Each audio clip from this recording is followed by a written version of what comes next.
Kryeministri i Shqipërisë Edi Rama ndodhet në Britaninë e Madhe, siç e kemi parë përmes aktiviteteve. Ditën e djeshme mori pjesë në Forumin e Sigurisë dhe Politikave Globale, teksa ditën e sotme edhe në samitin e procesit të Berlinit, ku së bashku edhe me lider të tjerë janë pritur edhe nga mbreti Charles. Në komunikim të drejt për drejt nga Britania e Madhe, pra nga Lodra, kam gazetarin Martin Kiri për të na dhënë një përmbledhje të gjitha këtyre zhvillimeve. Martin, përshëndetje, faleminderit që gjete kohë për të folur me Klan News si fillim.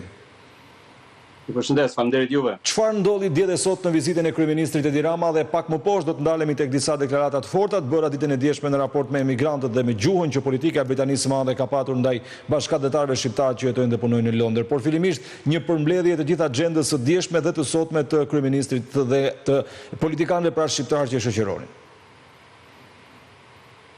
Kryeministri Rama, ashtu si dhe përfaqësues të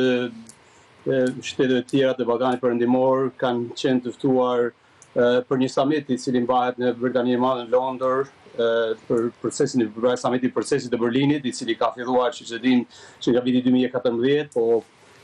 përpara se të fillonte ky samit i cili po mbahet sot, Rama ka qenë i ftuar në Chatham House, ku ka qenë intervistuar dhe ka biseduar së bashku me kryeministrin e Malit të Zi dhe me përfaqësues të tjerë të qeverisë britanike, ku kanë biseduar mbi një sër çështje që kishin të bëjnë me emigracionin, që kishin të bëjnë me sigurinë e të tjera, gjë që ka qenë për rast gjatë në Chatham House ditën e djeshme, ndërsa sot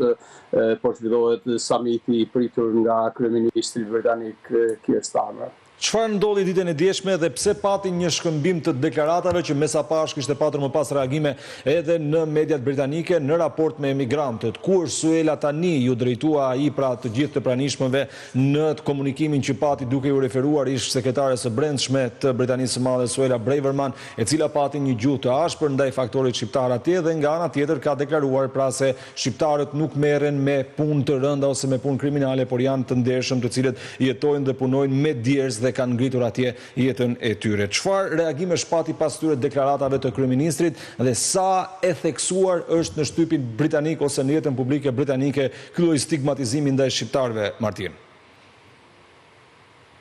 Po,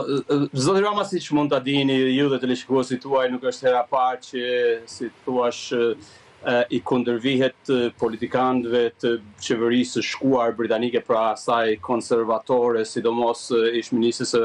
së brendshme Suela Braverman, por zoti Rama i ka kritikuar gjithashtu edhe për Brexitin, apo ka vënë dukje, si thuash, ato mangësitë apo si thuash ndikimin negativ që ka pasur Brexit tek Britania e Madhe, pra është përzierë disa herë në këto, po kryesisht në emigracionin, dhe zoti Rama ka theksuar që emigracioni të quhet si një problem në Britaninë e Madhe, ka thënë që është një gabim, pra duke ju kujtuar britanikëve që është gabim ta quani emigracionin si një problem. Ai ka theksuar gjithashtu që Farage dhe problematikat e tij apo retorika e tij nuk janë një problem për Britaninë, po më tepër ka vënë theksin tek moszgjidhja e problemit nga qeveria britanike, në mënyrë që në një farë mënyrë ka lënë të kuptuar që ti mbyllet goja dhe zotit Farage për sa i përket emigracionit. Ndërkohë që zoti Rama ka vlerësuar punëtor shqiptar, pra shqiptarët në Britaninë e Madhe, dhe si i ka vlerësuar si shqiptarët që punojnë në djersën e tyre, që paguajnë taksa dhe që kontribojnë në jetën edhe në shoqërinë britanike në Britaninë e Madhe prej dekadash, dhe ka cilësuar, siç e thash më parë, ka ndërhyrë edhe tek Brexit, i cili ka quajtur një gugurizi, një fatkeqësi për Britaninë e Madhe. E qartë. Martin, pati edhe një deklaratë më pas nga kryeministri i Britanisë së Madhe Keir Starmer, të cilën ne kemi edhe si kronik në edicionin tonë informativ, duke thënë se nuk duhet t'i kundërvihen pra kryeministrit Edi Rama, por ta vlerësojnë Shqipërinë në debatin me Nigel Farage, por ta vlerësojnë Shqipërinë si një vend i cili ka bashkëpunuar kundër elementeve kriminal. Çfarë synon Nigel Farage me këtë stigmatizim ndaj shqiptarëve? Keir Starmer, pra kryeministri i Britanisë së Madhe, la të kuptohet që po i drejtohej zotit Farage me një deklaratë të tillë, megjithëse nuk ja përmendi emrin, por ai tha që janë kritikuar shtete si Shqipëria në vend që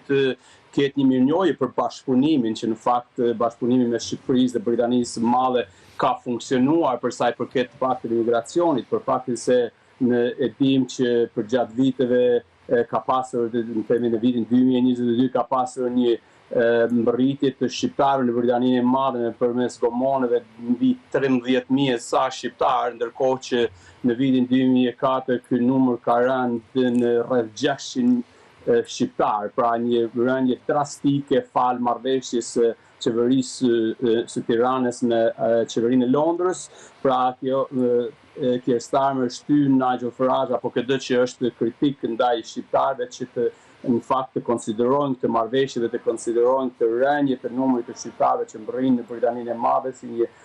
forcë bashkëpunuese mes dy palëve dhe jo që të kritikohen apo të stigmatizohen shqiptarët. Më pyetët edhe më parë, në fakt shqiptarët janë stigmatizuar shpesh herë kryesisht nga krahu i djathtës ekstreme, por edhe nga Suela Braverman, si që tham, ku i ka stigmatizuar shqiptarët kur ajo shërbente si ministre e punëve të brendshme të Britanisë së Madhe, por që në kohë diçka e tillë ka lëvizur dhe shqiptarët janë në një pozicion më të mirë për sa i përket stigmatizimit, përveç asaj çfarë ndodh tek Partia Reform UK dhe Nigel Farage, i cili për hir të vërtetës nuk është kundra shqiptarëve kryesisht, por është kundra çdo kujt që i del përpara në agjendën e tij kundra emigracionit. E qartë. Ndërkohë, siç jemi duke parë dhe përmes këtyre pamjeve, me mbretin Charles III është takuar edhe kryeministri i Kosovës Albin Kurti. A mund të jetë Kosova vendi që mund të presë emigrantët nga Britania e Madhe, Martin, duke u referuar se në fakt ka patur edhe një pranim të emigrantëve nga Shtetet e Bashkuara të Amerikës, të paktën siç është deklaruar më herët? Edhe para fillimit të summitit, zoti Kurti është shprehur për media që është i gatshëm të ndihmojë dhe kontribuojë në pranimin e azilkërkuesve të Britanisë së Madhe apo në këto si quhen jo detention center, më falni, që quhen qendrat e emigracionit, pra të cilët sipas projektit që ka Britania e Madhe t'i dërgojë në një vend të tretë, në këtë rast që është Kosova dhe që Albin Albin Kurti e ka pranuar diçka të tillë që mund të ndihmojnë në këtë iniciativë, ndërkohë që zoti Rama edhe dje në Chatham House ka thënë, por edhe sot ka deklaruar që Shqipëria nuk do të pranojë refugjatët e refuzuar nga Britania e Madhe, dhe siç e ka thënë edhe kur kryeministri Starmer ishte në Shqipëri për një vizitë zyrtare, ku tha që këtë gjë ja ka dedikuar vetëm Italisë dhe këtë marrëveshje ka vetëm Italinë, por që nuk ka një plan që të pranojnë edhe azilkërkues nga Britania e Madhe. Në të njëjtën kohë edhe kryeministri i Malit të Zi ka deklaruar një gjë të tillë që nuk e ka ndërmend që të pranojë azilkërkues nga Britania e Madhe, ndërkohë që thamë kryeministri Albin Kurti, siç duket, është i hapur për të diskutuar diçka të tillë dhe për të pranuar azilkërkues të refuzuar nga Britania e Madhe, pra për të dërguar në Kosovë. Faleminderit për këtë minuta, Martin. Ju falenderit juve për ftesën. Ishim me Martin Kirin, gazetari i cili na bashkua drejt për së drejti nga Britania e Madhe për të diskutuar në lidhje me të gjitha këto zhvillime, ndërsa do t'ju njohim me të tjera zhvillime pas një ndërprerje shumë të shkurtër.